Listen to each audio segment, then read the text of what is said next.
sports? Do you like beer? Do you love sports and beer?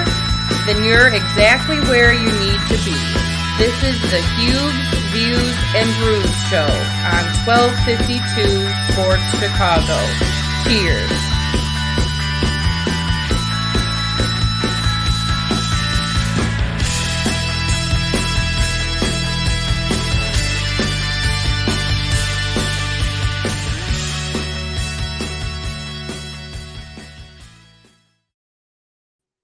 Hello, how's everyone doing? Apologizes for not having the live Monday night, but yeah, Facebook and the internet kind of threw us for a little twirl there. So we are recording this and wanted to make sure we got this one up. Next week is a possibility that we may have to do the same thing because I am doing White Sox post-game shows over on ESPN 1000, but we'll let you guys know on Facebook and on Twitter and all kinds of things as we go through the week because they're very, very interesting right now. We've got Bears, we've got White Sox.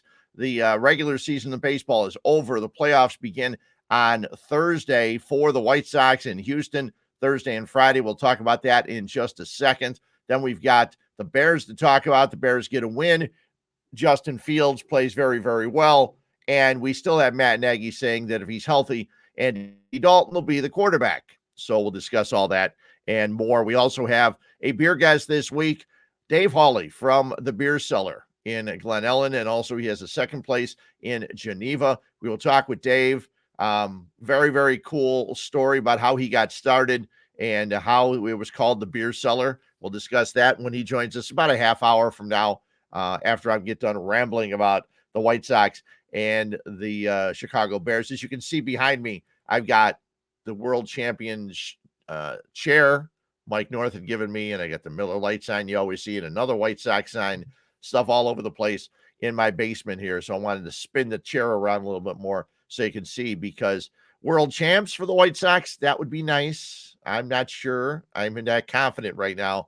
We'll discuss that in a second. I'm not drinking beer because we're recording this early, and Fat Mike says, come on, you got to drink a beer. But don't forget, I did have numerous people head over to Nick and Ivy Brewing to try the Huebner, okay? You can buy it in cans there, or you can also try it off tap.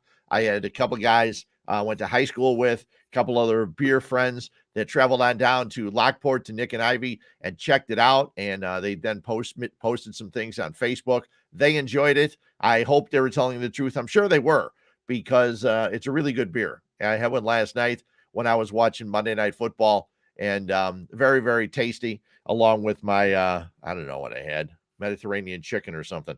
But anyway, I'm not going to be drinking beer, so today it's just a energy drink or something like that throughout the course of the show.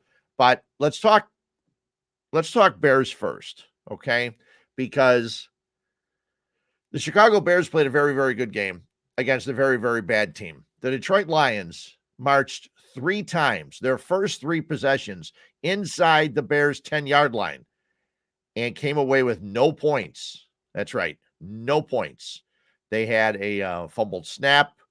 They went out on downs, and then they had a fumble, a strip sack from Robert Quinn, who's playing his ass off, okay? Robert Quinn is playing like the man that Ryan Pace thought he was getting last year.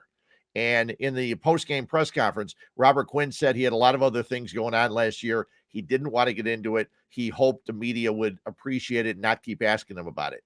That's not going to happen. They're going to ask him this week. They're going to ask him as long as he plays well. They figure there's a story there.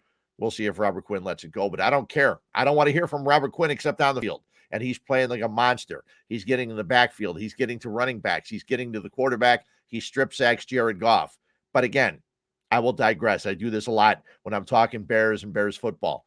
But the Detroit Lions are a bad team. They're a young team. They got a lot of young players. And then Jared Goff, their quarterback, they have some receivers that are pretty good. The kid out of Wisconsin, Cephas, and also Khalid Raymond, who's been with a couple teams, had a couple of touchdown passes late in the game. The Bears are fortunate, to be honest, that the Lions didn't kick a few field goals when they got down inside the 10-yard line. They kept going for it a couple times on 4th down, made no sense. Instead of kicking a field goal here and there, giving them 6 more points. It's a very, very interesting game. Final score was 24-14. So the Bears get the victory, okay? Justin Fields, a quarterback, and we saw some things from Justin Fields that we have not seen from Bears quarterback in a while. Hang on a second.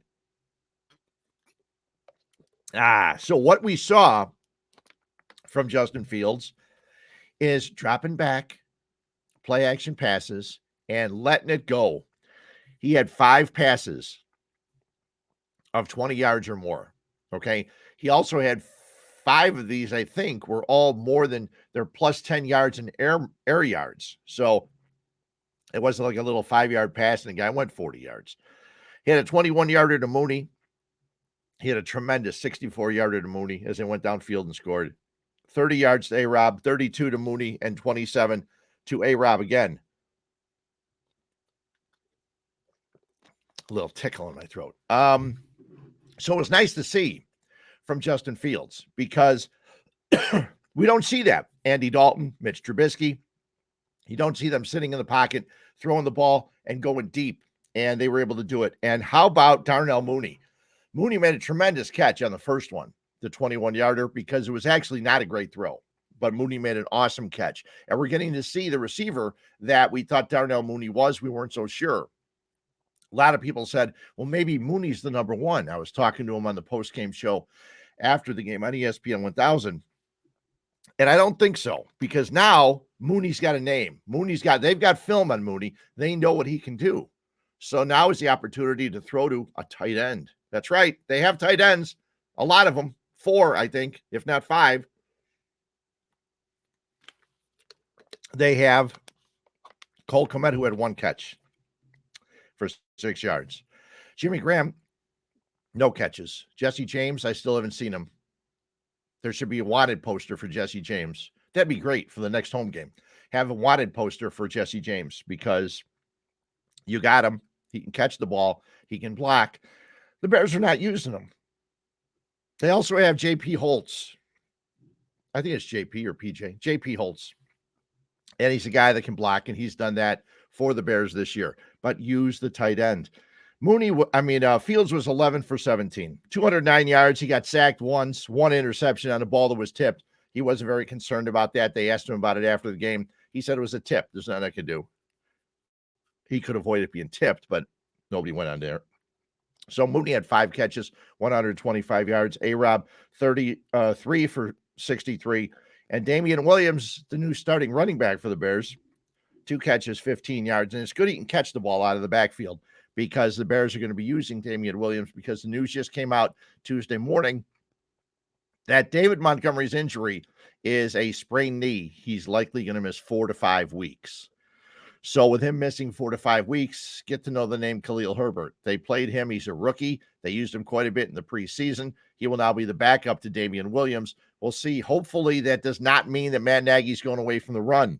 He gave David Montgomery the ball 23 times. He would have given it to him more if Montgomery didn't get hurt in the fourth quarter. Montgomery, 23 carries, 106 yards, and 2 touchdowns, and he was not going to be denied. He got into the end zone on that second one. So nice to see, and that's what we saw from David Montgomery since he's been here. We've seen that when he gets the opportunity, he can run, and he can also get to the end zone. It was nice to see. So the Bears get the win, 24-14. I thought Justin Fields played very, very well. He looked to avoid sacks. He got play action. He had blocking from his tight ends. All the things that we thought should have happened against Cleveland that didn't, it happened against Detroit. Matt Nagy is still confusing, just a confusing head coach. As a head coach, if you watched the game, and I'm sure you did, didn't he look lost without play calling? He was like walking around the sidelines, looking for something to do. I'm not calling plays in. I'm just listening. So what am I supposed to do? He looked lost. He had the Denny's menu, but he was holding it down around his knees because he knows the plays. He didn't need to tell Justin Fields what to do. Bill Lazor was the play caller, and it was amazing to me how Nagy had to say, well, yeah, but everything goes through me. So it all goes through me. I'm the head coach, but Bill did a great job calling plays. Just say Bill did a great job. We'll continue to work together and go from there. Don't keep bringing up yourself. Everybody knows you're the head coach. Matt, And people liked you, I think. A lot of people liked you. They didn't like your play calling, but I think they liked you as a coach. But all of this double talk right now, this year, is starting to turn people, even the people that did or were giving you an opportunity and thought you were okay. I just didn't like your play calling. But now the word salad you throw out there on a weekly basis is crazy, absolutely crazy. The Bears only threw 17 passes, I mentioned. The 17 pass attempts against Detroit were the fewest in a Nagy win. 14-3 is what Matt Nagy is when the Bears attempt 30 passes or fewer, which means they run the ball. And it sounds so simple, 14-3. Just give those to Matt Nagy. You would think, as with all the analytics that Bears have up at Hallis Hall and all the analytics that they have in football nowadays, you would think that that would be something they would know and something they would use. And we've got to run the ball. And he says it all the time. Oh, we know that we have to run the ball. I'm not an idiot. That was one of the best lines of all time. Don't ever say you're not an idiot, because it's just going to be played forever and ever and ever, over and over and over. So the Bears get the win, 24-14. We've got to live with Matt Nagy. He says that Andy Dalton will start when he is healthy. And after what I saw from Justin Fields, I asked the question the other day. I said, should Andy Dalton ever start another game for the Bears if Justin Fields doesn't get hurt? My answer would be no. You have Andy Dalton. He got injured. Justin Fields came in. He showed you what he can do. Now build on that and go to Las Vegas this week and get a win against the Raiders. But he is going to start, it appears, because Andy Dalton apparently won't be ready to play this week. We'll see. He didn't look all that injured on the sideline, but, you can't tell a lot on the sideline in the NFL. But we'll see if, in fact, he is ready to go. And if so, later in the week will be even more interesting.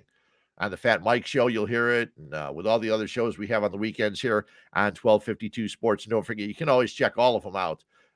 If you're not teased on Facebook about them, you can always check out Twitch. You can check out YouTube, and also all the audio on Spotify. Just go to the 1252 Sports and look for them there. You'll find all of them on those sites. So 9 completions of 10-plus air yards for Justin Fields.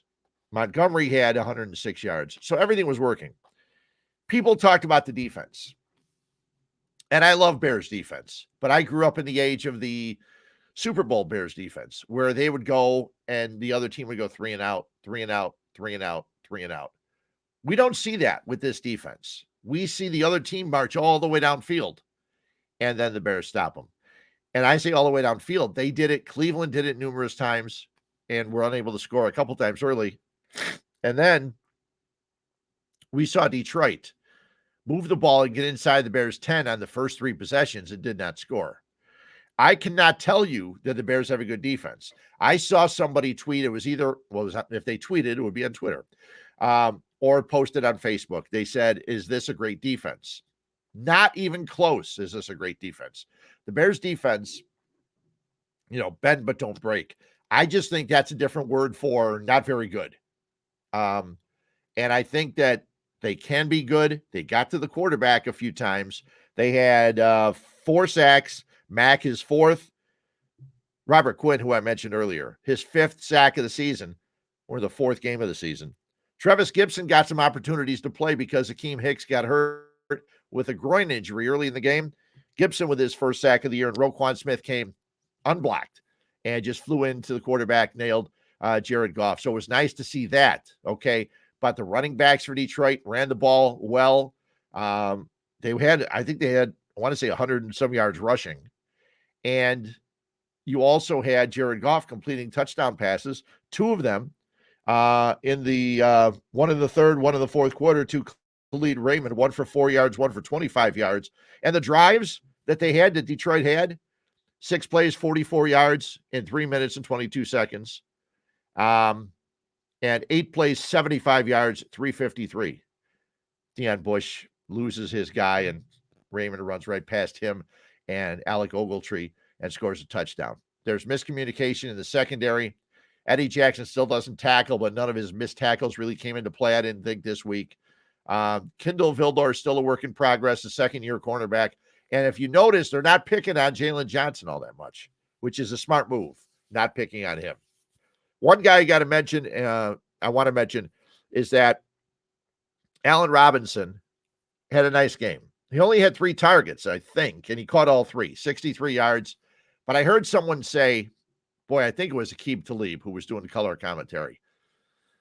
I didn't like him as much. He didn't seem to add as much on the broadcast as Mark Sanchez did or Greg Olson. We're getting to see and listen to all of the broadcast teams because they're throwing everybody at us. I'm hoping that we get Adam Amin and Mark Schlereth because I've heard them a couple of times. They're very, very good. It'd be nice to get them sometime. But you look at it, someone mentioned that he's one of the best guys on 50-50 balls. No, he's not. On the ball that he did catch, he went up high, made a great toe tap. That was nice. But the other 2 guys were well below him. He caught the ball. On 50-50 balls, for the most part, the ball gets taken away from him. He's had numerous times where he's gone up for a ball with a defender, and the defender always comes down with the ball. I'd like to say I'm wrong, but I'm not. So hopefully, he seemed pumped up. I think they all are excited to play with Justin Fields. And I'm really looking forward to how good the offense can get. The offensive line looked better. They only allowed the 1 sack. Fields also looked better because he knew where the rushers were coming from, avoided the rush. So that's all good. So let's see. They play the Raiders. Raiders coming off a loss in a game where boy, the LA Chargers are pretty good. Vegas just didn't have much offense yesterday. The running game really was non-existent. And other than passes to Darren Waller, they were struggling. They didn't go deep to Ruggs once. Once they got a pass interference. Once he completed a ball, 50-some yards, I think it was. But that's what the Bears are going to have to watch for because they'll go deep a couple times in the game. And Eddie Jackson, Deion Bush, Vildor, Jalen Johnson, they all got to be ready because the Raiders will do that. Back in the day, the Raiders would always do that. They had a guy named Cliff Branch who they'd always go deep to, or Freddie Bolitnikov way back in the day. And that's what made Raider football with Al Davis. It was always fun. They were going to drop back and throw deep. So David Montgomery will be a loss out 4 to 5 weeks. That's going to be difficult. We'll see how things go as they get ready for the Vegas Raiders. Now to my White Sox. Okay, we have start times for the games this week. Game 1 in Houston, 3:07 first pitch. The White Sox still have not announced who's going to start that game. And right before I came down to record this, I heard Chuck Garfien of NBC Sports Chicago mention that in the last 6 games that Lance Lynn has pitched against the Astros, he's 0-6. I did not know that. I will tell you something that you may or may not know about me. I'm a bit of a geek when it comes to video games because I only play sports video games. So last night I sat here and played MLB The Show. Of course, not against anybody because I'm not good enough to do that. So just against the computer. And I played all the 3 wildcard games that were set. The 2 wildcard games and the first White Sox game against the Astros. And the White Sox game played out just like it probably could play out. You had a Gavin Sheets 2-run homer and a Abreu home run and an Eloy Jimenez home run. And what did you have? You had in the game, you had Lance Lynn go 7 1/3, striking out 3 and allowing 3 hits. White Sox win. So we'll see what happens. We don't know who's going to pitch. Maybe they go Giolito and then Lynn in game 2. Game 3 is going to be the blackout game. Every home playoff game, they would like a blackout game at Guaranteed Rate Field. That's going to be Sunday night at 7:07. You think there's a few things going on Sunday? The Chicago Marathon's going on, which usually just is a pain in my ass. Because look at me. I'm not running a marathon, but I have to get to work usually. And our station is at State and Lake, right across the street from the Chicago Theater. And the marathoners run right past there. Now, they run right past there early. So hopefully, by the time I have to go to the station to watch the Bears game, which starts at 3:07 on Sunday, it'll be fine. And then the White Sox start at 7:07. And then I'll have the post game of that, which could get me at the station from 11 till midnight on Sunday night. But that's okay, especially if the White Sox win. Talking winning White Sox baseball is always a lot of fun. So the White Sox had a nice win streak, and I talked about this last week a little bit. A nice win streak before losing the regular season finale. Their longest win streak throughout September was just 2 games before that streak. They lost 2 of 3 to Kansas City, Oakland, the Angels, and Detroit. Those are bad teams. You should not lose to them. But earlier today, I was, calmed down a little bit because John Grochowski, he's a guy that does some of the numbers and the gambling stuff in the Chicago Sun-Times. There are newspapers in town, the Sun-Times, Tribune. And he wrote in his article today talking about a lot of people say, well, you've got to finish the season well as you go into the playoffs and things like that. He said the White Sox finished September 1st through the final game of the year, October 3rd, 16-13. That's pretty much in line with the other American League playoff teams. Red Sox were 17-11, Astros 17-13, Rays were 16-14, and the Yankees 16-14. The one thing I have here to disagree about that is the White Sox played bad teams and had that record. And the Yankees and Rays were playing each other. The Red Sox played the Yankees a couple times. So that's tough. In addition, when the second wild card came in, which has made a one-game wild card playoff necessary since 2012, the shortened 2020 season had many aberrations, including 5 wild card games, but Major League back to normal. In the 9 seasons since 2012, 4 of the 18 World Series teams had the best record in their leagues from September 1st to the end of the season. That's only 4 of 18. Teams with the worst record from September 1st onward were in the series 3 times and won twice. So maybe it doesn't matter how you play in the last month of the season. We'll have to see. Teams with the best records in their leagues claimed 10 of the 18 World Series spots. 6 were series winners. The 2013 Red Sox, the 15 Royals, 16 Cubs, 17 Astros, 18 Red Sox, and 20 Dodgers. The Cardinals in 2013, the Dodgers in 2017, Astros in 19, and the Rays in 20 reached the series but lost. So those are teams with the best record. So it's interesting. We'll see how things go. Dylan Cease and Carlos Rodon, I'm really interested also to see how the White Sox are going to handle these two and work with these two as they get into the postseason. Because I know the other day you had Kopech come in and go a couple innings. I was thinking you could have Rodon and then go to Cease and use that as a combination. Because if Lynn goes in the opener, whoever goes in the opener, then you have time. You have Lynn. He gets days off for game 2, the off day, game 3, and Monday off. And then he can go in game 4. So I'll be interested to see how Tony La Russa runs the pitching staff for the White Sox into the playoffs.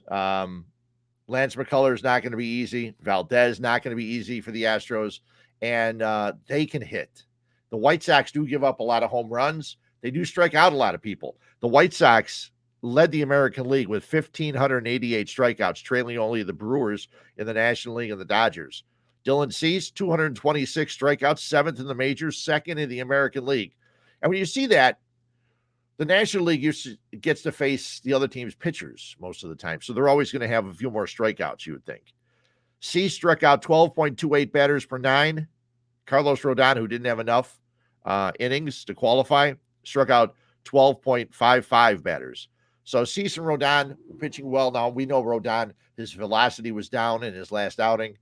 They rested him. We'll see what he can and can't do. There were reports yesterday on the crawl on ESPN throughout the game. We kept looking at it. There it is, saying that the White Sox will use Carlos Rodon in one game in the series.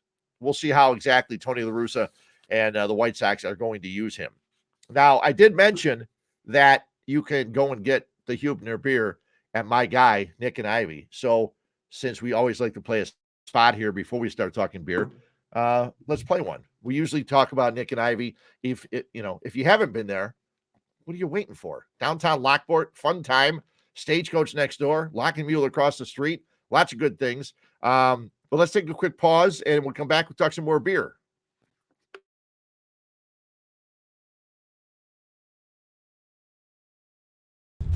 Hello, this is Paul from Nick and Ivy Brewing Company. We are located at 1026 South State Street in historic downtown Lockport, Illinois. We are very excited to be partnering up with the Fat Mike Chicago Sports Show as well as the 1252 brand because we are one of the few Chicagoland breweries that embrace sports and sports culture. Come in for a fresh brewed beer made right here in Lockport while catching the game of your favorite team. Stay for the live music that we have booked every weekend. or just come for a cozy atmosphere to enjoy a good conversation with a friend, loved one, or complete stranger. Nick and Ivy makes you feel right at home no matter what the occasion is. Follow us on Instagram and Facebook by searching for Nick and Ivy Brewing Company.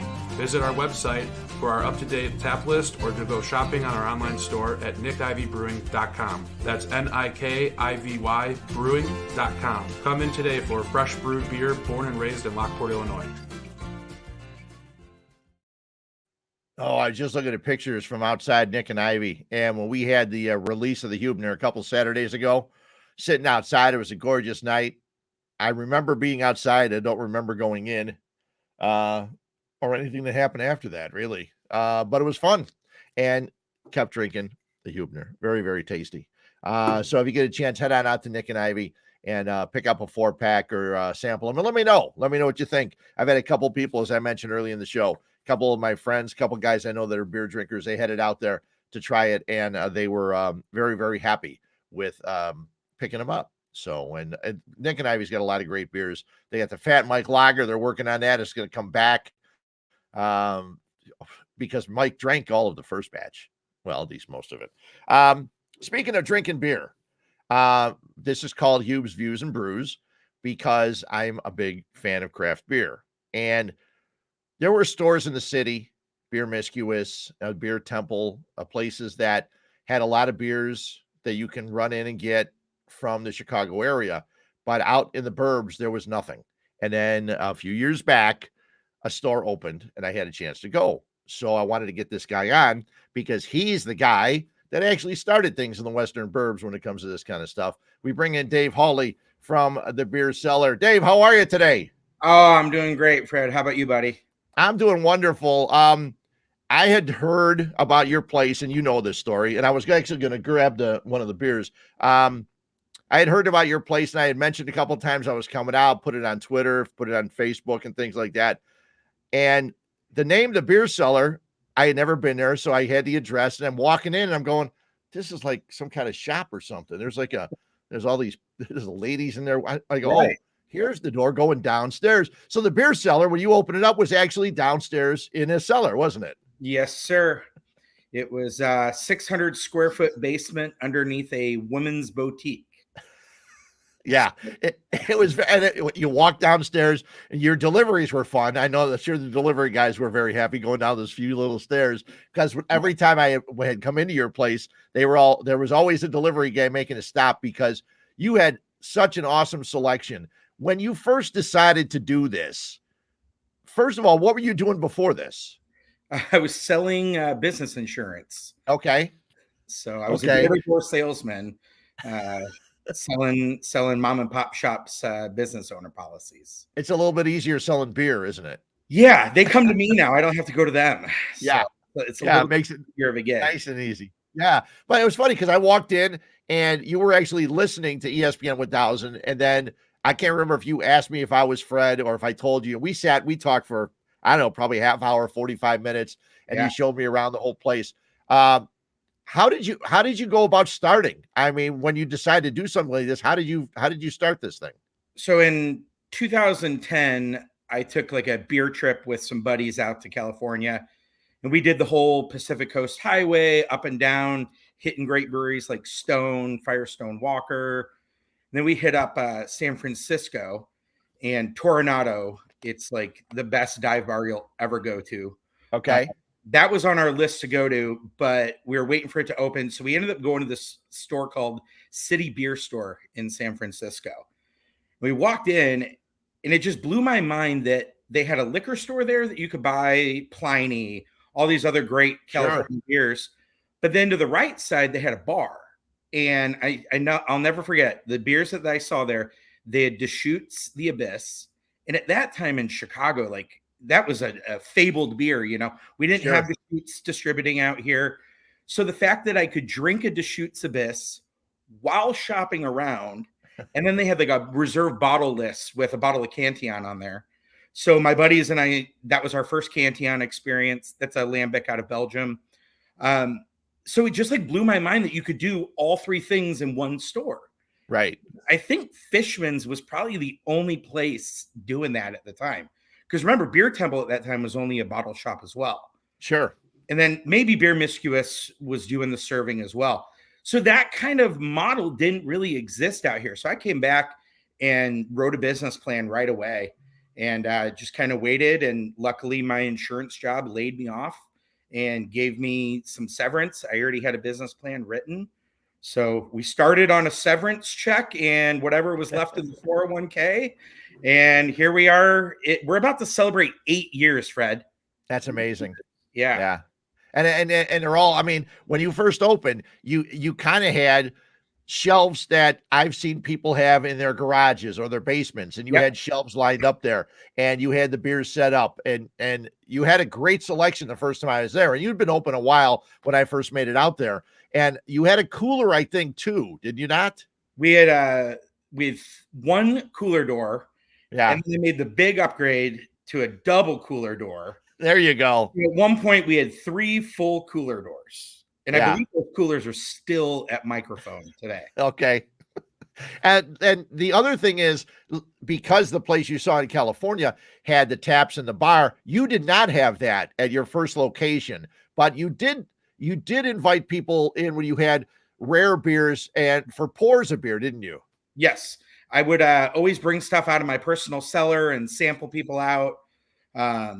Just you can't drink a 22-ounce bomber of a barrel-aged stout by yourself.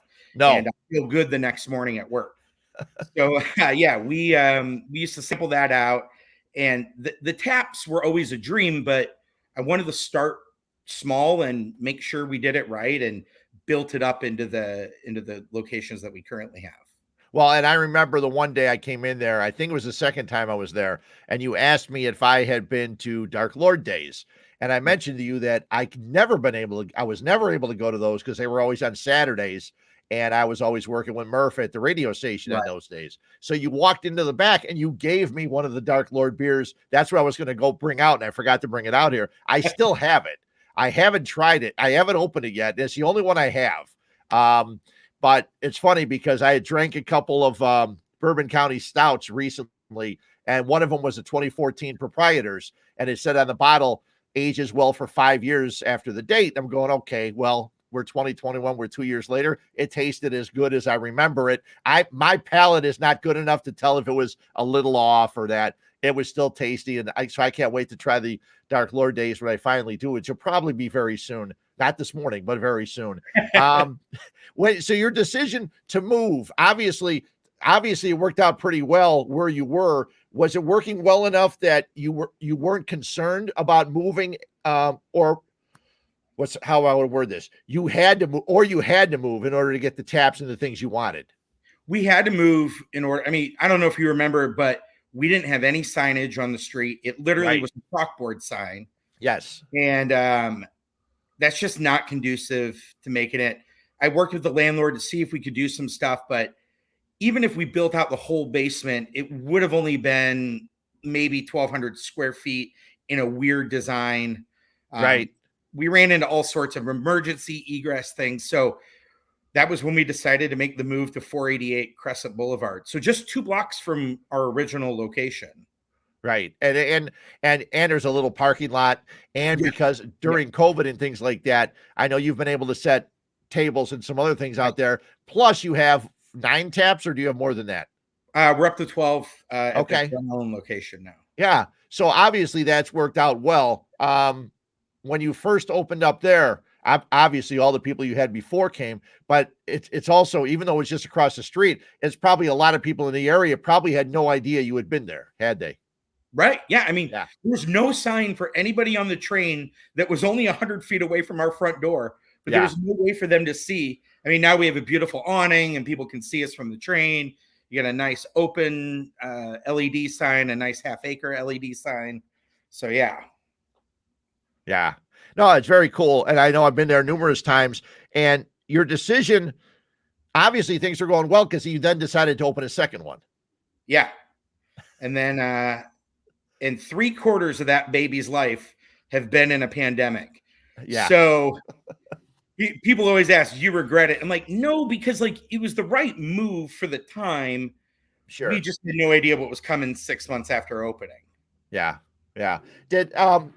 When it comes to the beers that you have in these places, And there's always the big name, the Half Acres, the Revolutions, the whatever, Goose Island, whatever it is. But how are you the guy that picks what comes in? Are you the guy that goes out and says, listen, we need to try and get these? Or is it just based on Wisconsin, Michigan, Indiana, whatever, and the beers that you know about that you try to get in? All the above.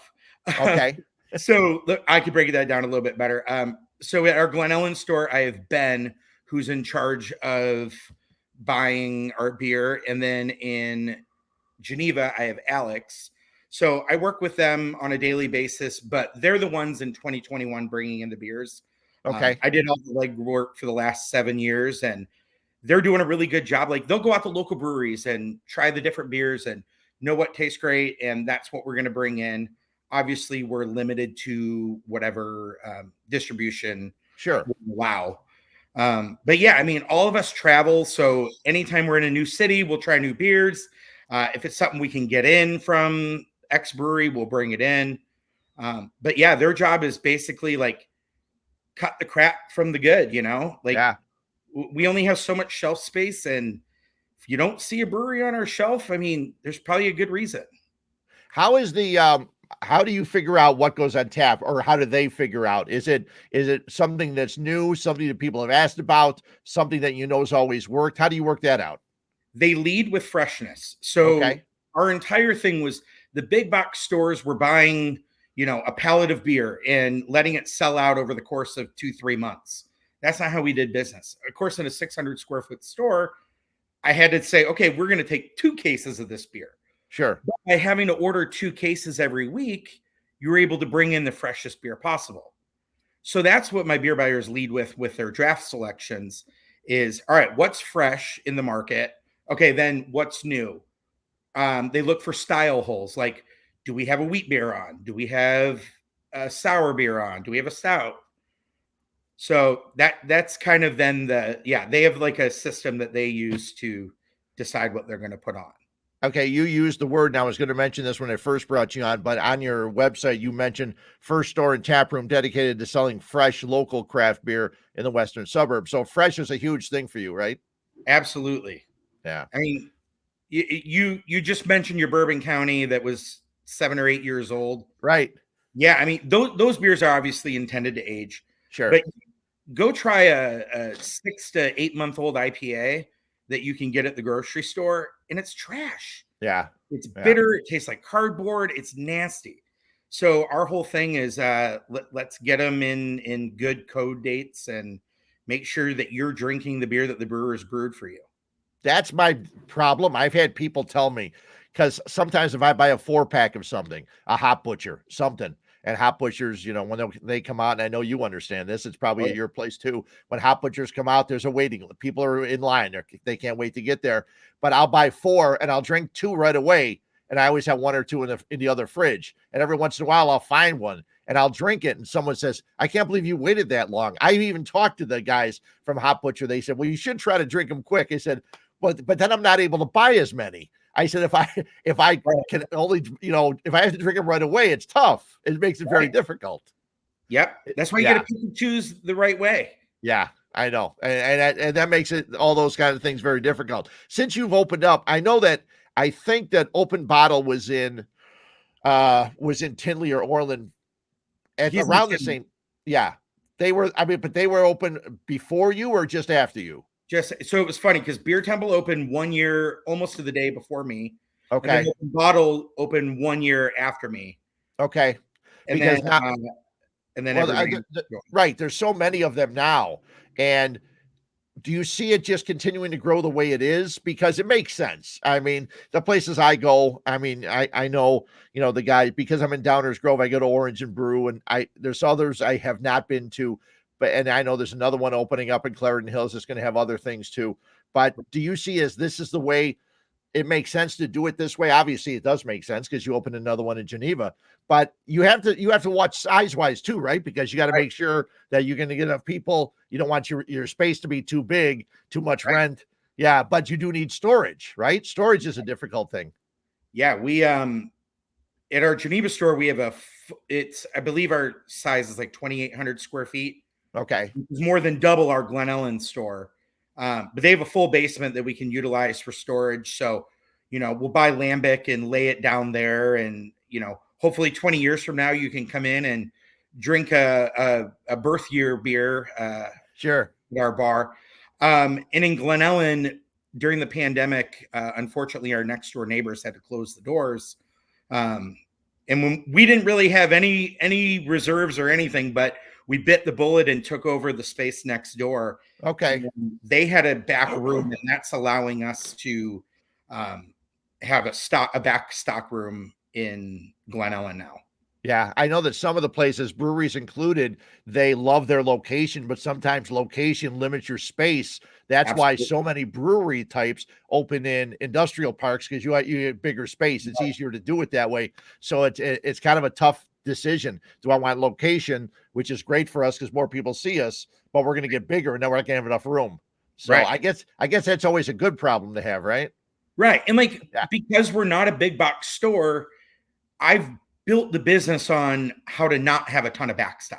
Sure. So when you build that into the plan, it makes it a little bit easier to deal with space constraints, opposed to like a giant big box store that things just rot on the shelf and rot in the back room for forever, Yeah, well, there is a phrase in accounting. I did have 3 accounting classes, first in, first out, right? So as you get stuff in and you get it out, you're able to get new stuff in, and that makes a lot of sense. And all this stuff you were doing, and since you've started, you've also had a few kids. Yeah. I have a 4.5 and a 2-year-old. So it's a little hectic around here all the time. Sure. And you know what? And it's a great thing. I know a year ago, I stopped at your place and I was talking to you because you had the advent calendars for a while. And last year I saw you and you could only wave to me because you were taking 3 to this lady's car and 2 to this person's car and things like that. You're not doing them this year, but talk about how much they saved you guys last year. Oh man. So it was just the perfect storm. So I think the most we had ever done was like 250 advent calendars. Okay. Last year I signed the lease for next door on November 1st. And we knew we weren't going to be able to do the build out until probably January or February anyway. So we decided to go hard on the advent calendars, and we ended up selling 800 of them. And but this year we had to pull the plug on it this year because our cardboard costs on it went up 30%. Sure. The lead times are high. And honestly, it is so much work. So much. I mean, I had 2 full-time employees just building advent calendars for 3 weeks. Yeah, I can imagine because it was awesome. It was so cool. Yeah, they're great. It's a great concept. I was telling someone just the other day, fortunately or unfortunately, one of my good friends, the last 2 years, he's bought me the German one that you got to get at Costco with the 16-ounce cans, which is fine, except I also bought yours. So last year, if I missed a day, I would then have 4 beers to drink, 2 each day. So it was tough missing a day. So I'm telling people, listen, don't buy them for me. But then again, if I get them, I'll just have to spend more time at home. But because of COVID and everything else, everybody had to do other things. You having some space outside, how was your tap room able to work at all during COVID, or how did that work? Yeah. It all blends together. This is the longest months of everybody's lives, It's crazy. It saved us a lot last summer. I mean, the village of Glen Ellyn is absolutely awesome. Like, they really rallied around. I remember the day that JB put the order in. Everybody from the village called or emailed all the business owners. I still remember we went and met at Blackberry Market, and we just had strategy sessions. Sure. What are we all going to do to survive? How are we all going to work together? The B and Trucha group, they started a new burrito business. So every Friday and Saturday, they deliver fresh burritos to the beer cellar. Okay. We have a little hot box that we put them on.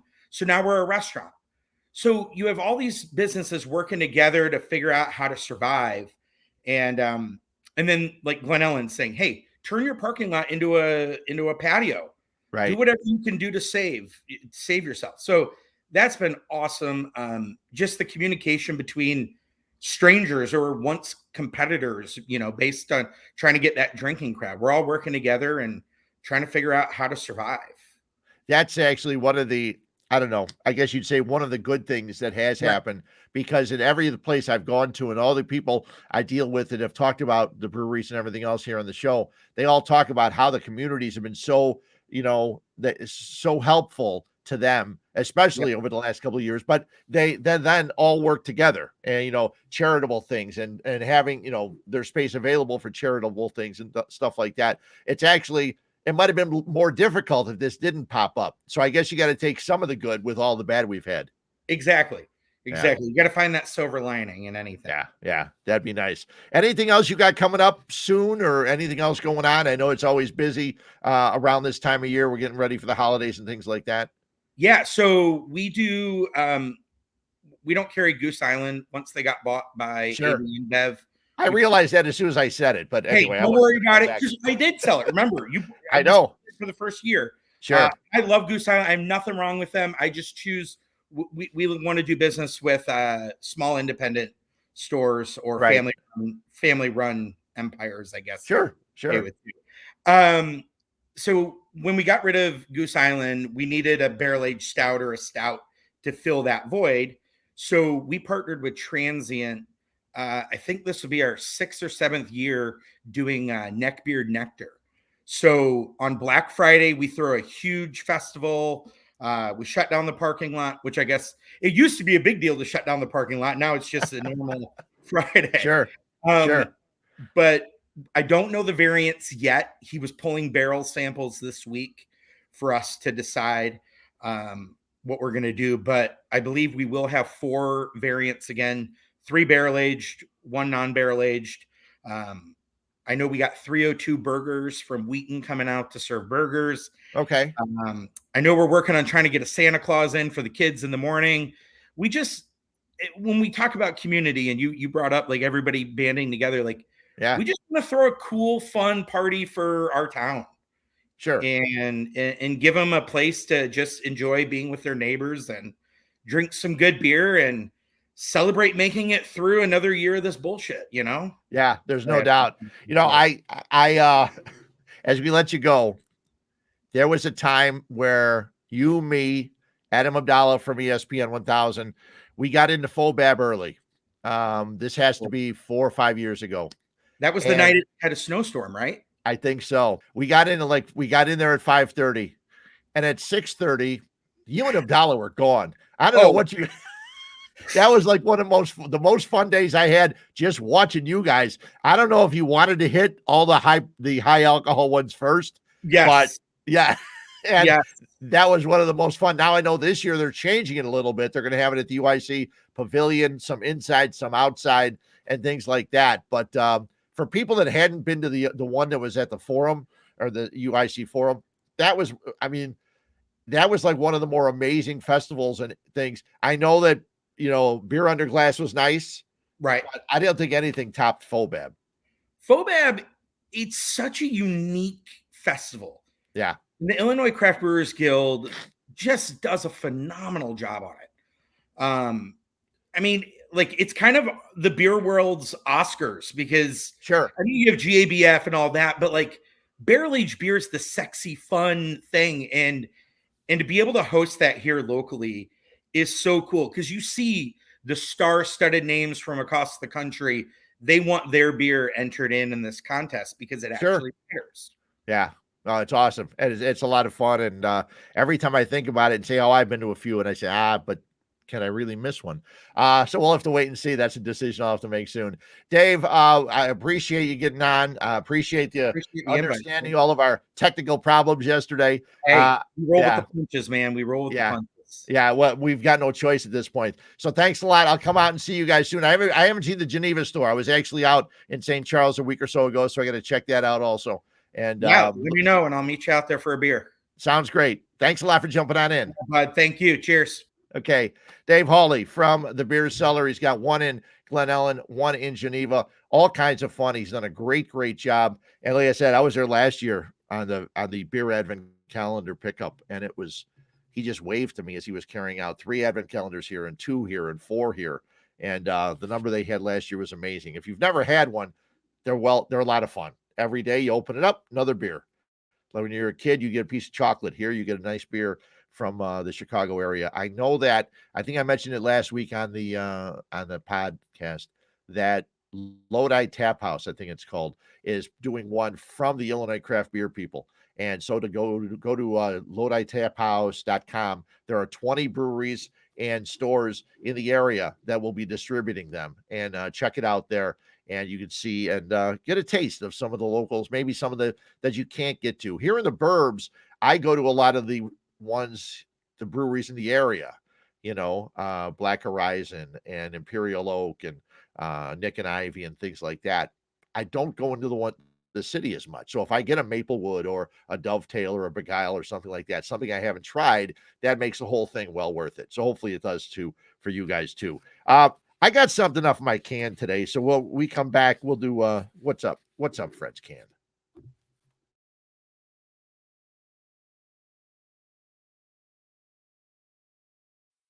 Well, maybe it's just because you're ugly. Ugly? You gotta be kidding me. Time for What's Up Fred's Can on 1252 Sports Chicago. Okay, I've worked in sports radio I've worked in Chicago sports since 1977. I worked at Sports Phone from 77 to 90. I worked at The Score from 92 till 2008. People say, why'd you stop working at The Score? I said, well, they didn't want to pay me anymore, so I had to leave. And I've been at ESPN since 2010. So now we're in 2021. And it's all been fun. But I have to tell you something. Last week, the hype that the Brady Belichick got was disgusting. Now, I saw someone post it, and I couldn't find it this morning, but someone posted something, one of those little sayings or phrases you see on Facebook. It says, if you haven't grown, one of them is, if you haven't grown up by 60, then you don't have to. And I say, good, I'm 64, never grew up. You don't want to grow up. But as you get older, things don't impress you as much, or you don't get as interested in stuff. And the Brady Belichick, I had no interest. I didn't watch the game. Sunday Night Football sometimes tough to watch when I watch games all day long. So unless it's a really good matchup, and the Patriots are not a great team, I didn't want to watch the game. And then when I saw that at the end of the game was 1 touchdown and a bunch of field goals for the Bucs, and I didn't miss anything. But the way that everybody, especially Chicago people, were over the top, I couldn't believe it. And maybe it is just as you get older, you don't care about the hype and the things like that as much. I know I didn't. And I posted something last week. I said, am I the only one that couldn't care less about Brady Belichick? And a couple of people, gave me crap. They posted pictures of me as Clint Eastwood, the old man, get off my lawn and all that stuff. But I couldn't care less. There's other stuff I'd rather do. I was more interested in the final day of baseball, and I know it was all over with at that point, but looking forward to what was coming up, I had no desire to watch that game. None at all. Didn't watch it. And Tom Waddle has mentioned numerous times on ESPN 1000. He mentioned this like 4 years ago, saying social media is going to be the downfall of this country. Look what happened on Monday when Facebook and Instagram was down. People's lives stopped. We were supposed to do this podcast Mondays, as we always do, Monday nights live at 7:00. And then you can catch it later on YouTube and Twitch, and also the day after on Spotify. But it was down all day long. And people were like, well, what do I do? I can't get in touch with it. There's phones. Go back to the way it was before. It's like the social media stuff going on with Urban Meyer right now. Urban Meyer wasn't screwing a young co-ed in the pictures. Okay. He had his hands on her. Probably shouldn't have done that. The only person he needs to apologize to is his family. Social media is disgusting. My guy, Fat Mike, who's running the show with me today, I know that if there was a camera, and I'm surprised no pictures would come out, if there were cameras watching what I was doing 2 weeks ago or 3 weeks ago at the beer release, those are things that I would probably say, Probably shouldn't have done that, but I really don't have anybody to answer to right now. Well, Linda my girlfriend might disagree with that, but she was standing right there when I was hugging somebody else's wife because I thought she was cute. But I said that. But if that was out, people would say, "Oh, what's he doing? What's the social media thing and the way people react to TMZ and all of the other things, disgusting." And I agree with Tom Waddle. It is going to be the downfall of this country and how the young people just everything's got to be on social media. I got to take a picture. I got to take a picture. When people are at games taking pictures of a guy's at bat, why are you doing that? Especially if you're not in it. Yeah, I can understand someone like the White Sox. Say the White Sox win a playoff game and you're there, taking the video of you celebrating as you're. But why? Who cares about the guys running the bases? You get better video somewhere else. You can always see better video. Why are you doing that? Everybody needs to have their phone in their hands all the time showing something. You see someone getting beat up, but we see video of it because the guy that's getting beat up, they don't care about stopping it. They just want to video it so they can send it to someone and show it to someone. It's disgusting. But again, I'm the old man. If I can live as long as Clint Eastwood, that's good. I just got to make sure I got enough money to live that long. Thanks for catching the show this week. Dave Hawley from the Beer Cellar, a great, great guy. If you get a chance, check out his places, either in Glen, Ellyn, or Geneva, or go to both of them. Really nice stuff. You can find beers there you may not find at other places, and check it out. Next week's going to be a little hairy. We may do another recording because the White Sox, if they're playing a Game 4, it could likely be on Monday night. And if that's the case, then I may not be able to do a live show next Monday, but we'll figure out a way to get a show up there because we definitely want to be able to talk White Sox baseball, Bears and Raiders, and more beer talk. So until then, one more thing I wanted to say. I got it written here. I can't believe I forgot it. Funky Town Brewery. Okay. Funky Town Brewery. I know that got a laugh right away out of Fat Mike. They opened on Saturday in Logan Square. Logan Square, the city. I don't go there that often. That's just the second black-owned brewery opened in Chicago. Now, we know about Black Horizon. Our guy, Charles St. Clair, one of the owners of Black Horizon. But there's also another brewery, and it's More Brewing. And we've got, I've got this one, and I've also got a Session IPA. And have not tasted it yet. This could be as soon as I get off. Let's see. It's late enough for me to have a beer. But check it out. Moore's Brewing Company. Another one. More beer, more better is what I always say. So check that out. Check out the Huebner and Nick and Ivy. And until next week, go White Sox. Hopefully the White Sox can relieve some of my fears and do well against the Astros. I'd love to see them go into the next round and play Tampa or the Yankees. Tampa's tough. The Yankees hit the crap out of the ball. So it's going to be fun. Postseason baseball, always a riot. So thanks for tuning in. We'll see you somehow next week right here on Huebs, Views, and Brews.